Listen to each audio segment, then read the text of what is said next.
Bonjour à vous. Comme d'habitude, si cette vidéo vous a plu, un petit pouce, un abonnement, éventuellement un petit don, lien dans la description, cela me permet de publier régulièrement. Aussi, n'hésitez pas à partager mes vidéos afin que cette chaîne soit mieux connue. Enfin, n'oubliez pas de cliquer sur la petite cloche pour ne rater aucune de mes nouvelles vidéos. Merci encore pour tout cela.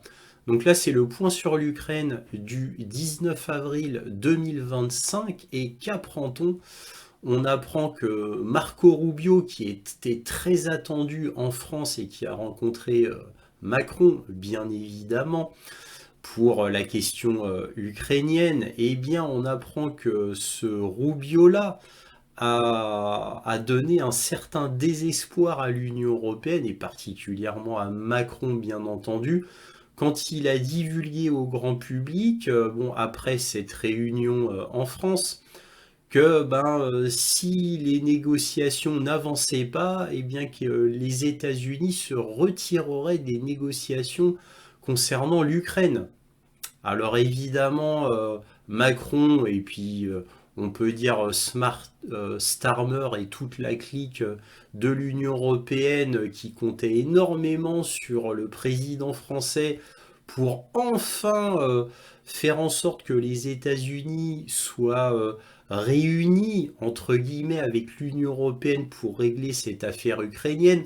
Donc en gros avec une petite espérance que Trump puisse se joindre à l'aide à l'Ukraine, eh bien, ils ont tous été douchés par les déclarations fracassantes de Rubio et qui montrent par là, en réalité, que les États-Unis n'ont fait qu'une visite de courtoisie, par politesse, mais que en réalité, ils n'ont que faire de l'Ukraine et d'ailleurs de plus en plus, puisque je vous rappelle les déclarations de Donald Trump qui avait dit que bon s'il ne se passait rien pour l'Ukraine, il est fort possible que les États-Unis passent à autre chose. Et le terme que les États-Unis passent à autre chose, là, je cite texto Donald Trump. Alors évidemment, quand il avait dit ça, tout le monde avait compris que Donald Trump avait déjà fort à faire pour aider Israël avec sa conquête totale de la Palestine, éventuellement peut-être la destruction de toute ou une partie des Palestiniens, puisque en gros c'est ce qui est en train de se faire à Gaza. Et en Cisjordanie, hein, n'oublions pas que les Israéliens ne cessent d'avancer. Donc ça demande une petite guerre permanente à Gaza et en Cisjordanie, mais principalement à Gaza. Et donc il faut bien armer Israël. Et il faut bien protéger Israël d'éventuelles attaques contre le Hezbollah, le Hamas, les Houthis. Et quand je dis éventuelle attaque, je ne parle pas d'envoyer un ou deux missiles comme ça ou quelques roquettes sur Israël. Non, je parle d'une éventuelle véritable attaque des Houthis, du Hamas et du Hezbollah envers Israël, puisque bien évidemment ce qui se passe à Gaza met absolument en rage le Hezbollah, le Hamas et les Houthis. Et, et indirectement l'Iran, bien évidemment. Donc il faut bien protéger le poulain à tout prix, puisqu'il est considéré quasiment comme le 51e État des États-Unis. Bon, j'arrête la digression. Et puis Donald Trump, quand il a dit ça, évidemment, comment ne, comment ne pas penser à la Chine? Donc voilà où sont ses priorités. C'est l'Iran, Israël et la Chine. Point barre. L'Ukraine, c'est là pour les terres rares et c'est tout. Alors d'après Zelensky, apparemment, l'affaire des terres rares avance. Bon, nous verrons, nous verrons. En tous les cas, même la Russie a proposé les terres rares côté Donbass à Donald Trump, hein. Donc c'est pour vous dire à quel point l'affaire de l'Ukraine, c'est qu'une question de marchandage et non pas de liberté, de démocratie pour faire respecter les lois internationales. Pas du tout. Donald Trump, lui, il vise le Groenland, le Canada, le canal du Panama, bref, il ne vise que les ressources. Et pourquoi il vise les ressources? En réalité, le Pentagone l'a déjà divulgué dans des rapports, c'est pour une future guerre éventuelle avec la Chine. Très éventuelle, hein, bien entendu, entre nous. Il y a peu de chances que cela arrive. Mais bon, on ne sait jamais, on ne sait jamais, comme le dit Pete Hegseth, le chef du Pentagone, il prévoit peut-être une guerre avec la Chine en 2025, donc fin 2025, ou en 2026. Et les États-Unis doivent s'y préparer. Je cite le chef du Pentagone. Bref, donc nous allons voir ça, nous allons voir aussi que l'Union européenne est bien réfléchie toujours plus en avant quant à la reprise du gaz russe. Alors tout ça est très étonnant et qui bouleverserait complètement l'Europe. Alors certains connaisseurs disent que bon, même si dans l'éventualité la moins probable, l'Europe reprenait le gaz russe, évidemment quand ce sera en temps de paix, certains spécialistes particulièrement allemands disent que de toute manière l'Union européenne ne reprendrait jamais le pourcentage de gaz russe acheté avant la guerre, c'est-à-dire entre 40 et 45%. Ils ne reviendraient jamais à cela. Ils estiment que dans le meilleur des cas, ça atteindrait 15, éventuellement 20%, mais vraiment au maximum. Donc, bref, tout cela est très très étonnant. Nous allons parler aussi des nouvelles tactiques russes de combat. Donc, parce que même les journaux ukrainiens en parlent. Alors, j'en ai déjà parlé sur GPTV quand j'ai été interviewé par Nicolas Stoker. Mais bon, là, je vais en faire un petit point un petit peu plus précis. Aussi, on a des tensions toujours plus grandes, une escalade toujours plus grande entre l'Union européenne et la Russie, une russophobie qui est poussée plus que jamais dans l'Union européenne, et avec des événements qui se passent, qui montrent qu'il y a une escalade sans fin, une fuite en avant contre la Russie. Peut-être est-ce que cela débouchera sur une guerre tant voulu par l'Union européenne et en particulier par Macron et Starmer. Nous verrons bien, il faut espérer que non. En attendant, n'oubliez pas que l'Allemagne a envoyé 5000 soldats de manière permanente en Lituanie au cas où la Lituanie serait envahie par la Russie, comme si l'Allemagne pouvait se permettre cela financièrement. On a un énorme exercice de l'Union européenne qui a eu lieu en Arctique récemment, avec surtout la participation de la Finlande. La Finlande qui a complètement bloqué sa frontière avec la Russie. On a enfin les pays baltes et la Pologne qui envisagent très très très sérieusement, et à mon avis ça va se faire très bientôt, de sortir du traité concernant les mines antipersonnelles. Tout ça pour pouvoir mettre des mines évidemment à la frontière de leur pays. Donc tout, absolument tout continue. Moi j'ai fait moult vidéos pour vous dire que l'Union européenne ne cessait de faire une escalade extrêmement agressive contre la Russie et par tous les moyens, que ce soit les moyens militaires avec les exercices, les mines antipersonnelles, mais aussi des moyens psychologiques, la propagande. N'oubliez pas ce manuel de survie qu'a fait la Suède, qu'a fait aussi la France, et puis peut-être que d'autres pays suivront. Donc tout ça pour créer une angoisse, une peur toujours plus exacerbée en Europe, afin justement de préparer l'Europe à une future guerre avec la Russie. On a vraiment, vraiment l'impression qu'ils la veulent, cette guerre, hein, et jusqu'au bout, hein. Alors bon, heureusement que cela ne reste que des pays isolés, c'est pas toute l'Europe, heureusement, mais c'est quand même très très très inquiétant.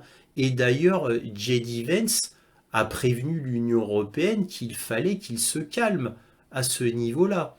Donc c'est très très très inquiétant. Sans compter les petits signes parallèles qui n'ont pas un rapport direct avec une peut-être future guerre avec la Russie, mais le fait qu'on ait une censure de plus en plus grande en Europe et surtout en, en Allemagne et le champion d'Europe, l'Angleterre, ça va extrêmement loin. Donc on a des événements qui se passent comme ça, d'une censure absolument extrême, d'un combat contre la liberté d'expression absolument extrême. Encore une fois, Elon Musk, J.D. Vance, avait déjà souligné cela concernant l'Europe. Et aussi en tant que réinformateur, je me dois de vous rappeler certains faits que l'on aurait tendance à oublier, une information chassant l'autre, c'est-à-dire l'étrange mort de l'ex-président iranien dans un hélicoptère, la tentative d'assassinat sur Robert Fico, les deux tentatives d'assassinat sur Donald Trump. Vous notez que les personnes visées sont toujours des personnes anti-état profond, comme par hasard. Et vous notez aussi ce qui s'est passé en Géorgie. Et oui, hein, l'influence de certains groupes pour essayer de faire un coup d'État déguisé.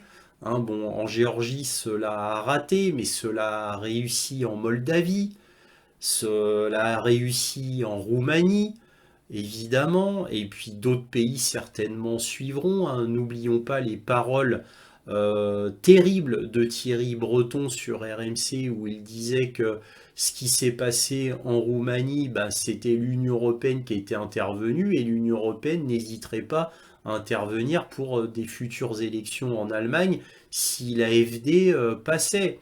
Bon, et bon, l'AfD n'est pas passée complètement, même si elle a bien réussi en Allemagne, elle a fini second, mais vous voyez, les chefs de l'Union européenne n'hésitent même plus à dire publiquement à la télévision ce qu'ils vont faire pour étouffer la démocratie et pour exacerber leur tyrannie. Ils ne s'en cachent même plus, tellement ils sont sûrs de leur puissance.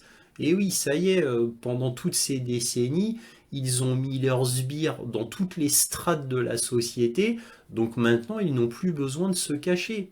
Et oui, donc tout ça est extrêmement inquiétant et montre que l'Union européenne se dirige vers une dictature absolue, une tyrannie absolue qui ne se cache absolument pas. Donc voilà, je me devais de souligner tous ces petits faits-là. Je terminerai avec l'introduction sur le fait que Robert Fico et Vučić, donc Premier ministre slovaque et président serbe, veulent se rendre au 9 mai à la commémoration à Moscou contre le nazisme. Et je voulais vous parler de cette anecdote. Pourquoi? Bah parce qu'il y a Kaja Kallas, donc la pseudo-ministre des Affaires étrangères de l'Union européenne, qui n'a comme politique que la guerre contre la Russie, puisqu'elle est russophobe au dernier degré. Eh bien, on a cette Kaja Kallas qui a dit publiquement que tous les pays européens doivent faire attention, puisque si un pays européen devait se rendre à Moscou pour cette commémoration, il y aurait des sanctions de l'Union européenne contre ce pays. Donc apparemment, Fico et Vučić vont passer outre. Alors c'est très difficile, je suppose, pour Vučić. Je suppose que Vučić était dans un dilemme, parce que Vučić veut vraiment entrer dans l'Union européenne, et pourtant il veut se rendre au 9 mai pour la commémoration en Russie. Alors apparemment, il aurait choisi son camp, parce que l'Union européenne, très officiellement, a prévenu Vučić que s'il allait à la commémoration du 9 mai en Russie, il pouvait dire adieu à son entrée dans l'Union européenne. Alors, pourquoi je vous parle de cette anecdote? Bah parce que cela montre bien que l'Union européenne se voit comme une entité absolument supranationale qui a absolument tous les pouvoirs vis-à-vis des nations. Donc elle se pose vraiment au-dessus des nations. Alors maintenant, évidemment, ce pouvoir exorbitant de l'Union européenne, qui est une entité non élue, technocrate, et qui pourtant s'arroge tous les pouvoirs supranationaux, eh bien cela ne fonctionne évidemment que si les chefs d'État l'acceptent. Donc là, pour l'instant, les chefs d'État, la plupart, on va dire, quasiment tous, acceptent ce fait-là. Ce qui prouve qu'il y a un État profond d'ailleurs. Mais en attendant, si Vučić se rend vraiment là-bas avec Fico, ça va être un petit séisme dans l'Union européenne, puisque ça voudrait dire que son autorité quasi divine est battue en brèche, et puis que ça voudrait dire aussi, de manière, on va dire, assez bruyante sur la scène internationale, que Vučić se rebelle ouvertement contre l'Union européenne, puisqu'on l'a averti dans ces cas-là, qu'il devait oublier son entrée dans l'Union européenne. Ça voudrait dire que la Russie a encore un nouveau pays de l'Union européenne qui est clairement de son côté, ce qui n'était pas le cas avant pour la Serbie, qui jouait double jeu à la Erdogan. Voilà. Bon, je voulais finir l'introduction sur cette petite anecdote. Bon, évidemment, comme d'habitude, sur ce point sur l'Ukraine, il y aura bien d'autres sujets très très intéressants et même très croustillants à ne pas manquer. Donc, surtout, regardez bien cette vidéo jusqu'au bout. Voilà, commençons. Alors, on va commencer avec un article de la BBC qui nous dit « Les États-Unis abandonneront les négociations de paix en Ukraine si aucun progrès n'est réalisé prochainement ». Bon, il n'y a pas grand-chose à dire d'autre là-dedans. Mais en tous les cas, comme je le disais en introduction, tout ça inquiète beaucoup l'Union européenne et en particulier Starmer, Macron et Merz, donc les acharnés habituels qui comptaient énormément sur un retournement concernant Donald Trump et ses positions qui ne sont pas vraiment pro-ukrainiennes. Ils espéraient beaucoup avec Marco Rubio et là, ils ont été extrêmement désappointés. Alors maintenant, un article de Reuters qui a fait beaucoup parler de lui à l'international. Que dit-il? Retour au gaz russe? L'Union européenne, méfiante envers Trump, se trouve confrontée à un dilemme en matière de sécurité énergétique. Là, le résumé, c'est les entreprises françaises et allemandes ouvertes à un modeste retour du gaz de Gazprom. Trump a fait du GNL américain un produit politiquement chargé. L'Union européenne vise à se débarrasser du gaz russe d'ici 2027, mais n'a pas de plan détaillé sur la manière d'y parvenir. Les arbitrages contre Gazprom compliquent la reprise de l'approvisionnement. Alors, dans ce contexte, les dirigeants de principales entreprises de l'Union européenne ont commencé à dire ce qui aurait été impensable il y a un an. Importer du gaz russe, notamment du géant d'État russe Gazprom, cela pourrait être une bonne idée. Cela nécessiterait un autre changement politique majeur, étant donné que l'invasion de l'Ukraine par la Russie en 2022 a obligé l'Union européenne à s'engager à mettre fin aux importations d'énergie russe d'ici 2027. S'il y a une paix raisonnable en Ukraine, nous pourrions revenir à des flux de 60 milliards de mètres cubes, peut-être 70 par an, y compris le GNL, a déclaré à Reuters Didier Holle, vice-président exécutif d'Engie. L'État français détient en partie Engie, qui figurait autrefois parmi les gros acheteurs de gaz de Gazprom. Holle a déclaré que la Russie pourrait fournir environ 20 à 25% des besoins de l'UE contre 40% avant la guerre. Moi, j'ai vu des spécialistes allemands qui disaient plutôt entre 15 et 20%. Donc là, Holle serait très optimiste par rapport à ces spécialistes allemands. Mais bon, bref, on va dire environ 20% dans le meilleur des cas. Le patron du géant pétrolier français Total Energy, Patrick Pouyanné, a mis en garde l'Europe contre une dépendance excessive du gaz américain. L'Europe ne reviendra jamais à importer 150 milliards de mètres cubes de Russie comme avant la guerre. Mais je parierais peut-être un 70 milliards de mètres cubes, a ajouté Pouyanné. ce qui est déjà beaucoup, hein. On verra si son pari tient.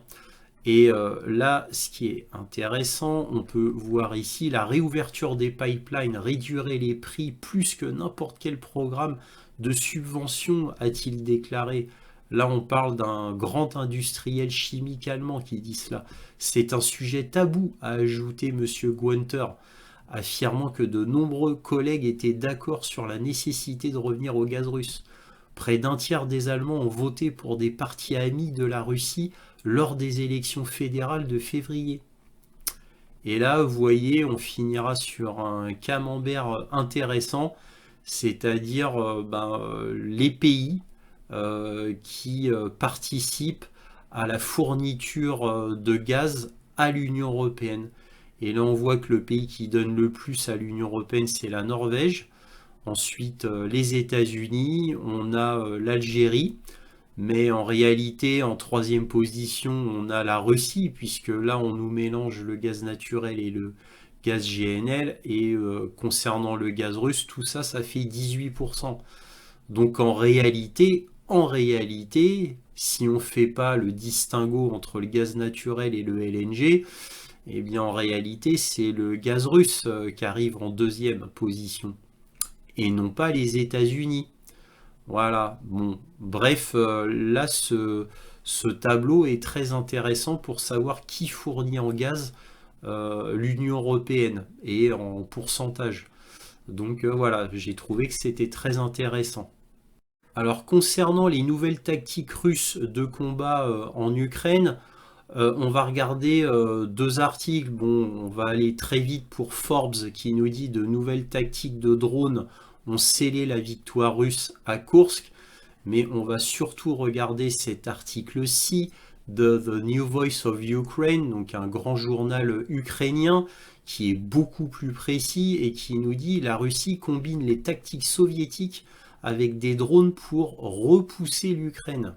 Et on va lire l'article dans son entièreté parce qu'il est relativement court et il est intéressant, en plus sans complètement propagandiste, avec une certaine objectivité, donc c'est assez rare pour le souligner.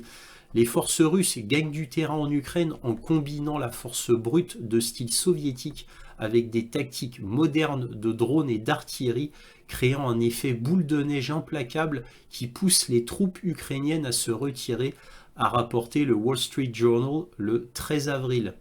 La méthode de guerre russe repose sur l'utilisation de drones pour identifier les cibles et sur la puissance de ses bombes et de son artillerie pour ouvrir la voie à l'infanterie afin de s'emparer du territoire ukrainien. Chaque élément de l'attaque soutient les autres, qui se produit simultanément ou par vagues. Cela crée un effet boule de neige forçant l'armée ukrainienne à battre en retraite, indique l'article. Le résultat de telles tactiques est une offensive épuisante sur les villes et les villages ukrainiens détruits au prix de milliers de morts et de blessés par semaine, écrivent les journalistes. À tout moment, les Russes disposent de centaines de drones de reconnaissance survolant la ligne de front. Ils fournissent à l'armée russe des informations détaillées sur l'armée ukrainienne qui lui fait face. Les drones Orlan, alors les drones Orlan, c'est des drones de reconnaissance moyens d'environ 100 000 $ par drone. Les Russes en fabriquent massivement, contrairement aux drones russes Orion, qui est l'équivalent du drone américain Predator ou le Reaper, un très très gros drone qui coûte beaucoup plus cher. Le Orlan, ils en fabriquent massivement, ça coûte pas très très cher, donc s'ils le perdent, ça n'a pas d'importance. Les drones Orlan effectuent leur mission de surveillance entre 10 km d'altitude jusqu'à 15 km d'altitude. En général, ils s'en tirent bien, mais pas tout le temps. Les drones Orlan sont notamment présents en permanence près de la ligne de front, tentant d'identifier les bastions clés ou les centres de commandement des forces armées ukrainiennes. Mais depuis plusieurs mois, les forces armées ukrainiennes ripostent contre ces drones en utilisant de petits drones explosifs pour les abattre en plein vol. Dès que les troupes russes reçoivent des renseignements, elles envoient leurs bombes lourdes. Alors là, je fais une petite parenthèse sur les bombes lourdes parce que on a beaucoup parlé des bombes FAB, c'est-à-dire les bombes planantes russes qui font d'énormes dégâts. Ils les ont utilisées pendant, on va dire, une bonne année contre l'Ukraine avec une efficacité redoutable. Ensuite, les Ukrainiens ont trouvé une parade assez efficace concernant le brouillage électronique des bombes FAB, ou aussi appelées CAB, donc les bombes planantes russes, et donc les Russes avaient beaucoup ralenti là depuis quelques mois l'utilisation des bombes CAB. Et là maintenant les Russes utilisent à nouveau massivement les bombes CAB parce qu'ils ont trouvé une ruse leur permettant de passer outre le nouveau brouillage ukrainien. Donc là ils reprennent l'utilisation des bombes CAB. Voilà, c'était intéressant à noter. Des avions russes décollent d'aérodromes situés au cœur de la Fédération de Russie en portant des bombes soviétiques pesant jusqu'à 3 tonnes et équipés de systèmes de guidage. Dès le début de la guerre, la Russie disposait d'un avantage en matière d'artillerie, ce qui lui permettait de frapper les troupes et le matériel ukrainien. Plus tard, l'artillerie fut complétée par des drones d'attaque, comme le Lancet, efficace contre les véhicules blindés et des pièces d'artillerie ukrainiennes.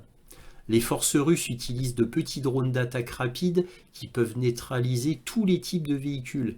Ils utilisent également l'artillerie et les drones pour frapper les véhicules qui amènent des troupes fraîches ou des fournitures sur les lignes de front ou qui tentent d'évacuer les blessés, écrit le journal.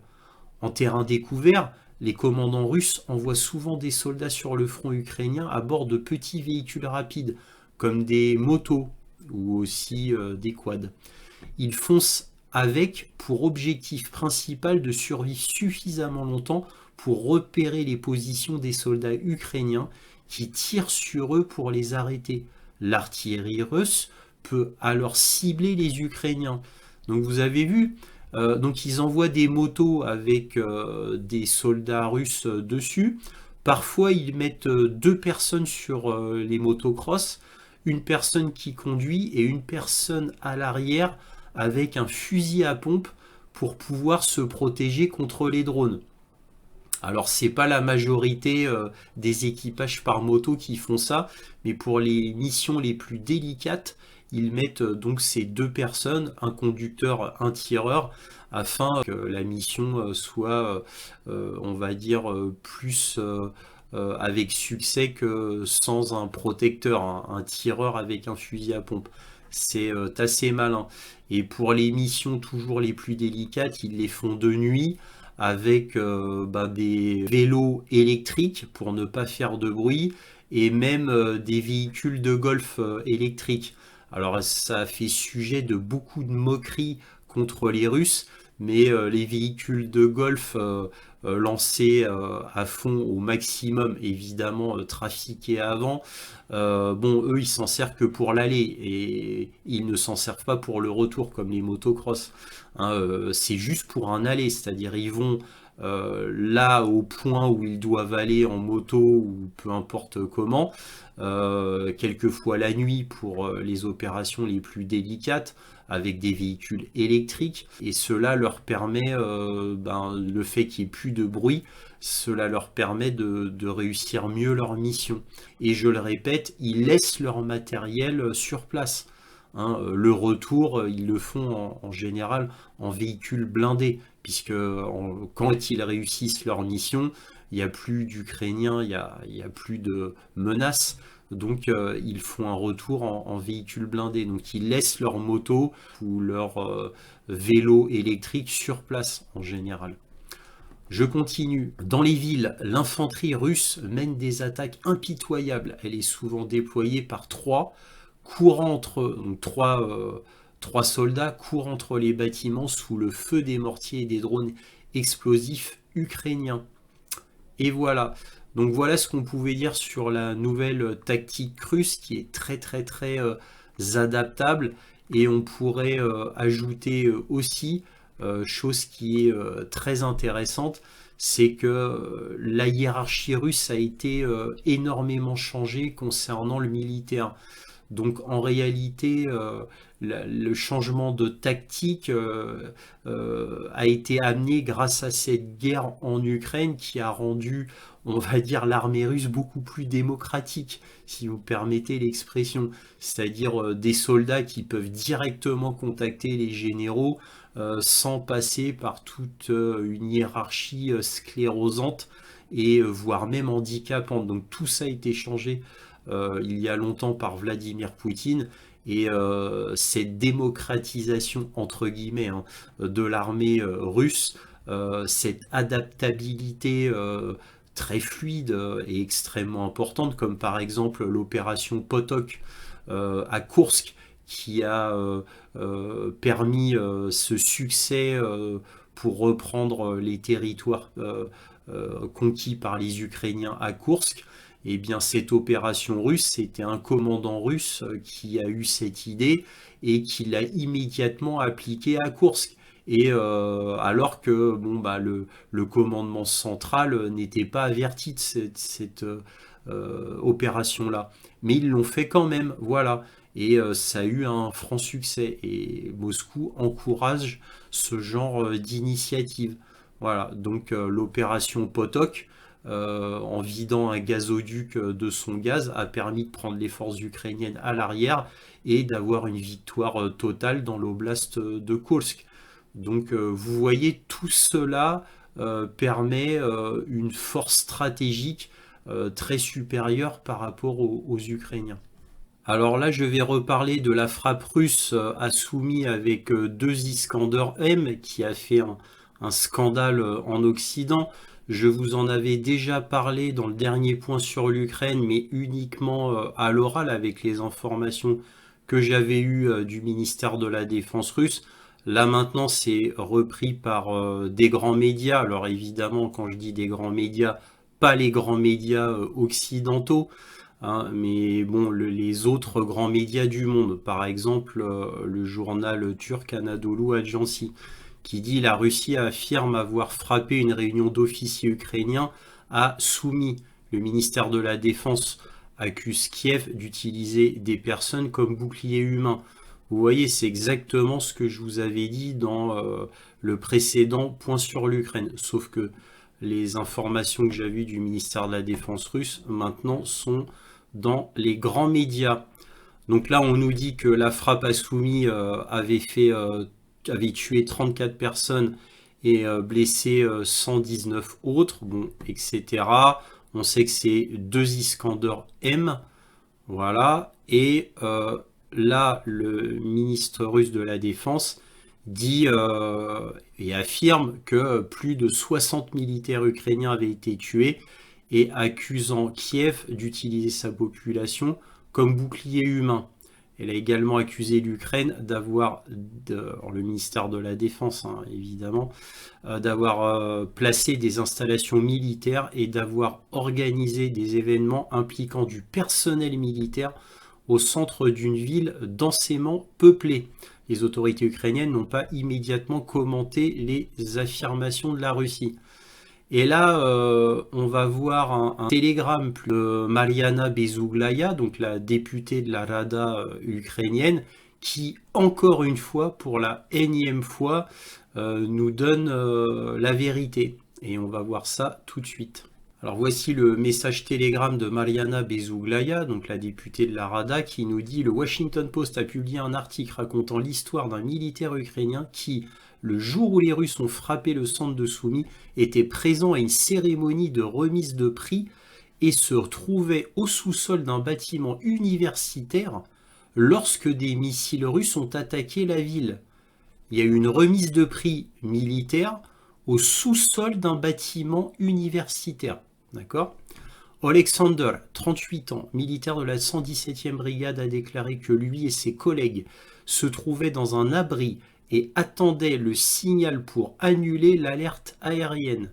Mais sa femme et sa fille étaient dehors lorsque l'explosion s'est produite.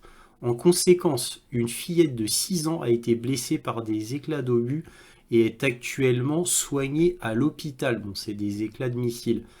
Donc vous voyez, lors de cette remise de prix, dans un sous-sol en dessous d'une université, voilà quand même hein, à souligner, eh bien sa famille proche attendait dehors parce que on leur a dit d'inviter leur famille. Pourquoi on leur a demandé d'inviter leur famille? Là est la question. Voilà. Alors ça a été dit par Monsieur Lavrov qui officiellement a demandé mais pourquoi en plus ils ont demandé d'inviter leur famille à cet événement? Est-ce que c'est fait exprès ou non? C'est étonnant en tous les cas. Dans une interview accordée au Washington Post, l'homme a exprimé sa colère contre les organisateurs de cette cérémonie car de tels plans ont probablement attiré l'attention de l'ennemi qui a ensuite lancé une frappe de missile. Selon Oleg Sandel, il n'était pas nécessaire de rassembler des troupes dans une ville située près de la frontière russe et régulièrement sous le feu. Il ajoutait que l'armée est nécessaire sur le champ de bataille, pas dans un sous-sol, sous une université en plus, au centre de Soumy.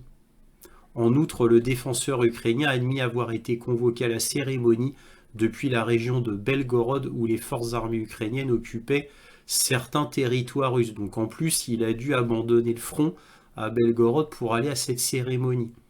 Alors je tiens à souligner que c'est la 4e fois que les Russes bombardent ce genre de bâtiment, c'est-à-dire un bâtiment qui est civil, mais où en fait il y a des réunions importantes militaires. Et la première fois, c'était un bâtiment important, c'était le QG du ministère de la Défense ukrainienne à Kiev, qui avait été détruit par un Iskander. Et à partir de ce moment-là, il y a eu énormément de morts parmi les officiers supérieurs. Et Zaloujny et Boudanov, donc le chef d'état-major et le chef du SBU, avaient été manquants. On ne les avait pas vus pendant près de 9 mois pour Zaloujny et près de 5 semaines pour Boudanov, parce qu'ils avaient été gravement blessés. Donc voilà, surtout Zaloujny. Donc, et ensuite, il y a encore une remise de prix à Dniepro, où il y avait 128 soldats pour une remise de prix et ça avait été bombardé. Ça avait fait un scandale en Ukraine, comme c'était la 2e fois qu'un bâtiment où il y avait une réunion de militaires était bombardé. Donc ils avaient fait soi-disant une sorte de loi militaire pour empêcher que ça se reproduise. C'est-à-dire qu'on fasse ce genre de rassemblement. Or, comme je vous l'ai dit, il y a à peu près un mois, il y a eu encore un rassemblement militaire où il y a eu des gens de l'OTAN qui avaient été tués. Voilà. Sans compter Krivoy Rog, hein, dont je vous ai parlé aussi, alors que pourtant Kiev avait ordonné que l'on cesse ces rassemblements militaires en un seul endroit. Et vous voyez que les militaires n'écoutent pas. L'état-major, je pense que c'est l'état-major, l'état-major qui fait ses propres règles pour dire on interdit ça, ne respecte pas ses propres règles. Voilà. Alors, encore une fois, ça fait scandale en Ukraine, hein, parce que ça avait beaucoup scandalisé les Ukrainiens. Parce qu'en Ukraine, on ne peut pas cacher ce fait-là à la population. Donc, c'est quand même très grave. Mais il continue. Et quelqu'un de très cynique, ayant l'esprit mal tourné, pourrait penser que cela est fait exprès, sachant que les Russes ayant un système de renseignement extrêmement efficace, eh bien peut-être encore une fois que c'est fait exprès pour que les Russes bombardent ce bâtiment afin que les Ukrainiens ensuite accusent les Russes de barbarie pour mieux pousser l'Union européenne et les États-Unis à encore plus aider l'Ukraine. Voilà, si on a l'esprit très cynique, on pourrait penser ça. Car après tout, l'Ukraine doit certainement savoir qu'elle a déjà perdu la guerre. Elle n'a rien à perdre, autant charger à fond la Russie pour pouvoir ensuite l'a traité de barbare en massacrant des innocents. Voilà, et comme ça, peut-être que en étant martyr, eh bien, ça pousserait l'Occident à mieux aider l'Ukraine. Évidemment, penser ce genre de choses est complètement impensable et seuls les esprits les plus cyniques et les plus retors pourraient croire à cela, bien évidemment. Dans la continuité de cette affaire, on a la Russie exige des excuses de l'Europe après l'éclatement de la vérité sur l'attaque de Soumy. La porte-parole du ministère russe des Affaires étrangères, Maria Zakharova, a déclaré que ceux qui accusent Moscou de cibler des civils devraient s'agenouiller devant le monde. C'est elle, Zakharova. La porte-parole du ministère russe des Affaires étrangères, Maria Zakharova, a déclaré mercredi que tous ceux qui accusent la Russie d'avoir attaqué des civils dans la ville ukrainienne de Soumy devraient s'agenouiller devant le monde une fois que les circonstances seront clarifiées par les autorités ukrainiennes elles-mêmes. Zakharova a déclaré sur Telegram que les réactions des dirigeants européens ne parvenaient pas à saisir la réalité de la situation car elles étaient motivées par une volonté de salir la Russie. Au lieu de cela, ils ont rapidement accusé la Russie de cibler des civils et se sont livrés à une concurrence russophobe frénétique, saisissant n'importe quel prétexte pour nuire aux relations avec Moscou déjà tendues depuis de nombreuses années. Zakharova a souligné que le crime de guerre perpétré par le chef de l'administration militaire régionale de Soumy, Volodymyr Altyour, qui a organisé un rassemblement de militaires des forces armées ukrainiennes avec la participation de femmes et d'enfants à l'événement. Oui, parce que leur famille était invitée à venir à cet événement. Voilà, bon, chose que normalement les militaires ne font pas lors de la remise de prix. Donc, a suscité l'indignation même au niveau national, obligeant à sa démission.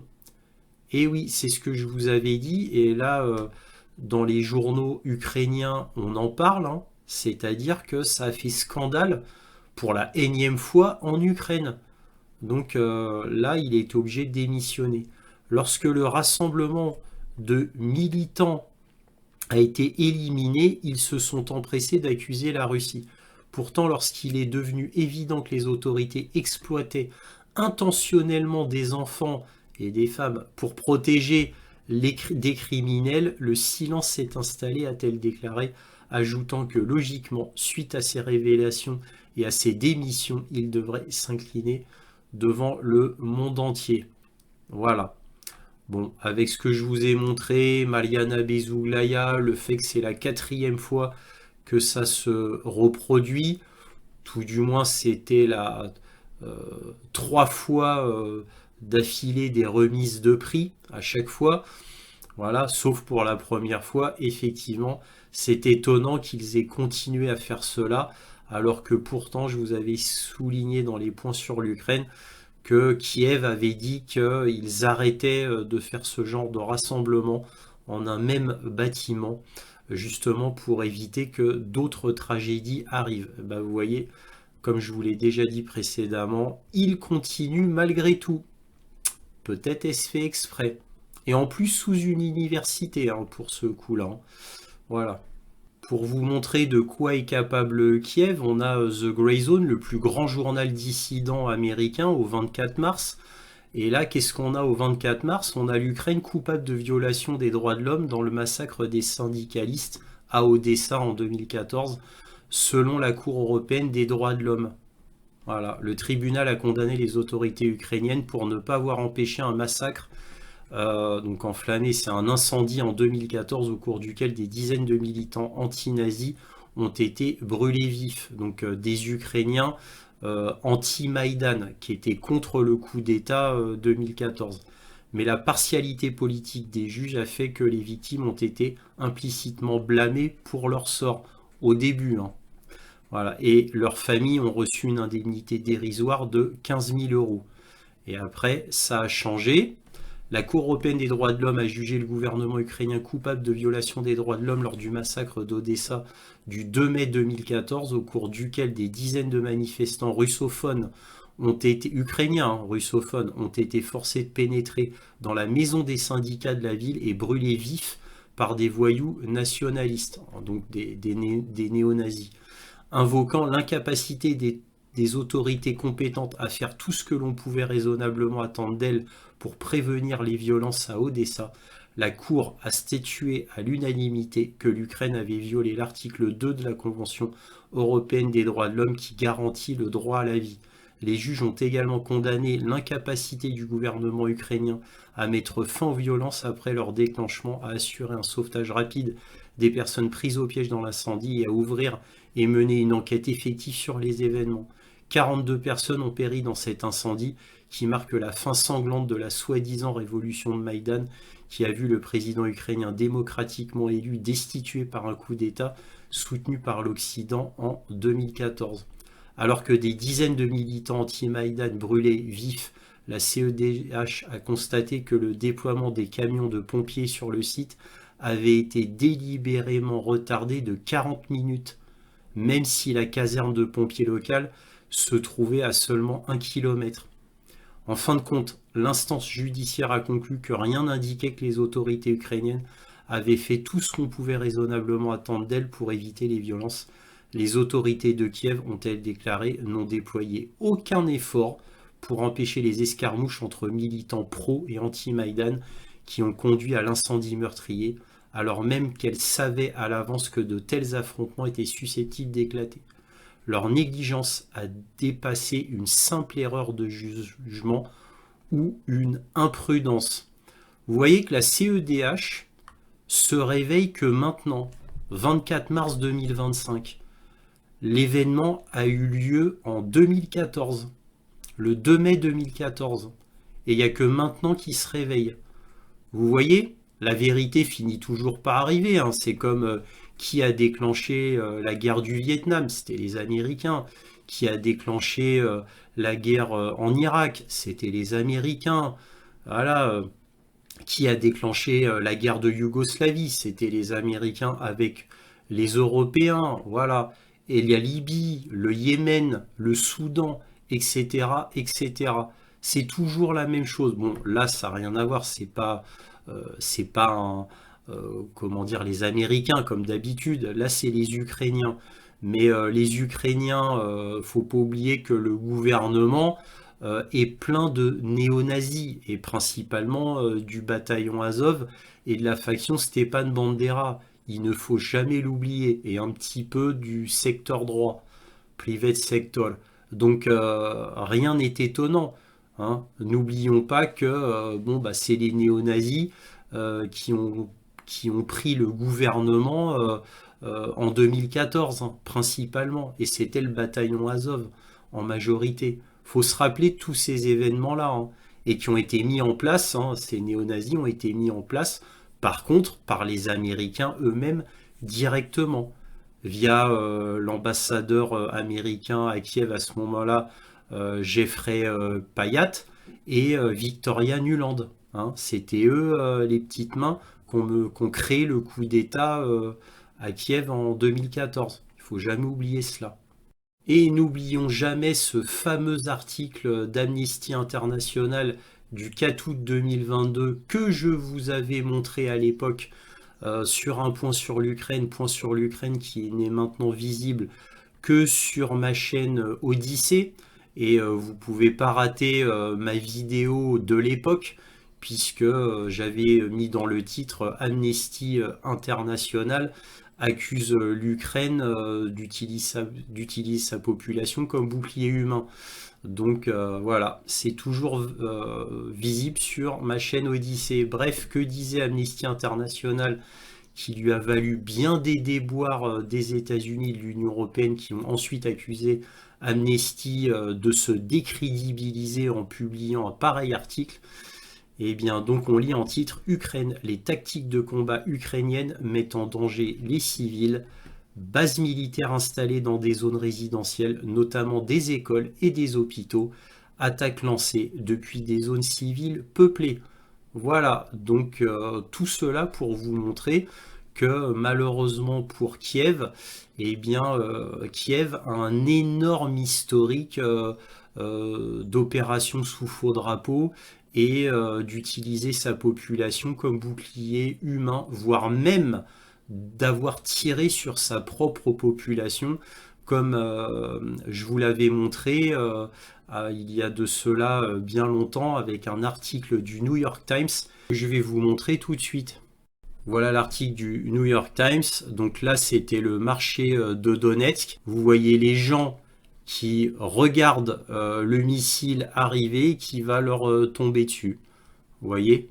Donc, et ça avait fait des images chocs à l'époque, hein. Des preuves suggèrent qu'un missile ukrainien a provoqué une tragédie sur le marché de Donetsk. En plein marché, hein, vous voyez? En plein marché. Et évidemment, Zelensky a immédiatement accusé la Russie et il n'en a jamais démordu. Il n'a jamais changé d'avis.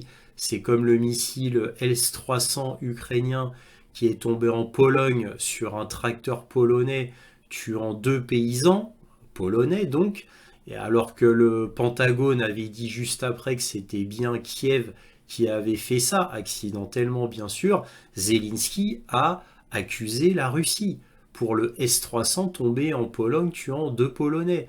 Et il n'en a jamais démordu. C'est pareil. Donc vous voyez, c'est toujours la même chose. Voilà. Tout est possible avec Kiev, hein. Là, un article de Newsweek au 7 avril qui nous dit « La Chine porte un coup dur au rêve d'un avion de combat F-47 de Donald Trump ».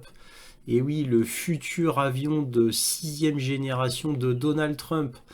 Les restrictions à l'exportation imposées par la Chine sur ses exportations d'éléments de terres rares vers les États-Unis incluent des ressources essentielles à l'avionique, ce qui pourrait porter un coup au projet américain de construction d'un avion de 6e génération. Pékin réagit à la décision du président Trump d'imposer des droits de douane de 34% en limitant les minerais extraits ainsi que les aimants permanents et autres produits finis. Des sources du secteur ont déclaré à Reuters que la décision de Pékin inquiète certains fabricants aérospatiaux américains car ils s'approvisionnent exclusivement en Chine pour leur utilisation dans l'avionique. Tiens. Donc ça confirme exactement ce que je vous dis depuis, allez, on va dire 2 ans, 1 an et demi, 2 ans, quant au fait que les États-Unis dépendent énormément de la Chine pour plein d'éléments critiques comme des microprocesseurs, des joints en caoutchouc très spécifiques pour l'aéronautique ou des boulons très spécifiques, etc., etc. Ça peut être des petits objets tout à fait anodins, mais que la Chine permet de fabriquer massivement, pas cher et de qualité. Alors bien sûr, à ce moment-là, ça faisait sens économiquement pour les États-Unis de se débarrasser de la fabrication de ces petits objets, mais d'un autre côté, en se débarrassant de la fabrication de cela, ils ont perdu en souveraineté. Et là, maintenant, ils se retrouvent dans la même situation que la Russie avant les sanctions. Et là, ça va peut-être les faire réfléchir et ils vont peut-être maintenant se mettre à copier les Russes, c'est-à-dire à fabriquer tout eux-mêmes pour éviter de perdre leur souveraineté, surtout dans des domaines stratégiques comme le complexe militaro-industriel. Là, très vite, on a un article de The War Zone qui dit « Trump se moque de la demande de Zelensky d'acheter des systèmes de défense aérienne patriotes d'une valeur de 15 milliards de dollars. Le dirigeant ukrainien déclare désormais vouloir acheter 10 systèmes de défense patriotes aux États-Unis, ce qui est complètement ridicule. Alors pourquoi Trump s'est moqué de la demande de Zelensky d'acheter les patriotes? C'est parce qu'il sait très bien que Zelensky n'a pas un sou en poche et dépend entièrement de l'Union européenne pour son fonctionnement de base, pour son fonctionnement le plus fondamental. Alors d'où il trouverait les 15 milliards de dollars? Voilà, Zelensky prend vraiment Trump pour un idiot. Alors qu'apprend-on dans le grand journal ukrainien Ukrenform? On apprend que Zelensky propose à la Verkhovna Rada de l'Ukraine de prolonger la loi martiale. Le président ukrainien Volodymyr Zelensky a proposé à la Verkhovna Rada, le parlement ukrainien, de prolonger la loi martiale de 90 jours jusqu'au 6 août 2025.